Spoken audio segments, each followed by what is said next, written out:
কাঠগড়ায় তৃণমূল নেতৃত্ব থেকে জমি মাফিয়ারা এই অবৈধ নির্মাণ নিয়ে তৃণমূলের বিরুদ্ধে সরব হয়েছেন বিরোধীরা।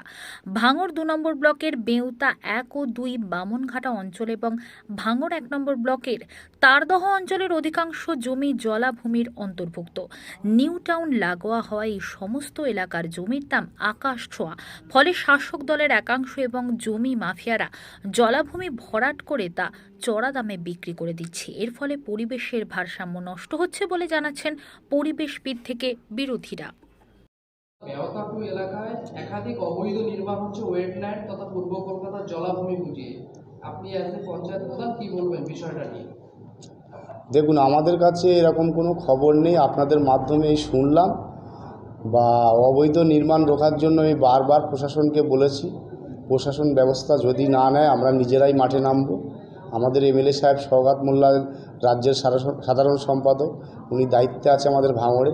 আমাদের ২৪শে যে লোকসভা ভোট আছে, আমরা ভোট নিয়ে ব্যস্ত আছি।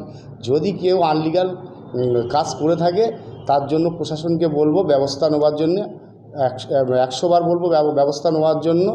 বা লোকাল যারা ঘর বাঁধছে তাদেরই ঘর বাঁধতে পারছে না, আর যে আনলিগাল কাজগুলো মাঠের মাঝায় কীভাবে হয়, এগুলো প্রশাসনকে বলবো যে অতি অবশ্যই তাড়াতাড়ি যাতে লিগাল অ্যাকশান নেওয়া হয় তার জন্য আমি আবেদন করছি। আর এর মাঝামাঝি আমি আজকে ছুটি হয়ে গেল, আমি আপনাদের মাধ্যমে দেখলাম, যেহেতু আমি বিডিও স্যারকে একটা চিঠি করে দেব, বিডিও স্যার যাতে ওয়েটল্যান্ড অথরিটিকে চিঠি করে তার জন্য আমি আবেদন করছি। পাঁচুরিয়া ধর্মতলা এলাকায় ৯৬ নম্বর দাগে একাধিকবার আপনি সরব হয়েছেন সেই এলাকায় ওয়েটল্যান্ড নিয়ে, এবং সেই এলাকায় আপনি বলার পরেও আবারও কনস্ট্রাকশন শুরু হয়েছে। দেখুন, আমি বারে বারে একটা কথা বলেছি যে ওয়েটল্যান্ডের আমরা কখনো সমর্থন করি না। যারা করছে আমি পুলিশ প্রশাসনকে অনুরোধ করব, এবং বিশেষ করে এখন সেন্ট্রাল ইলেকশন কমিশনের আন্ডারেও আছে, আমি অনুরোধ করব যে ওয়েটল্যান্ডে যে বা যারা কাজ করছে অবিলম্বে সেগুলো বন্ধ হওয়া উচিত।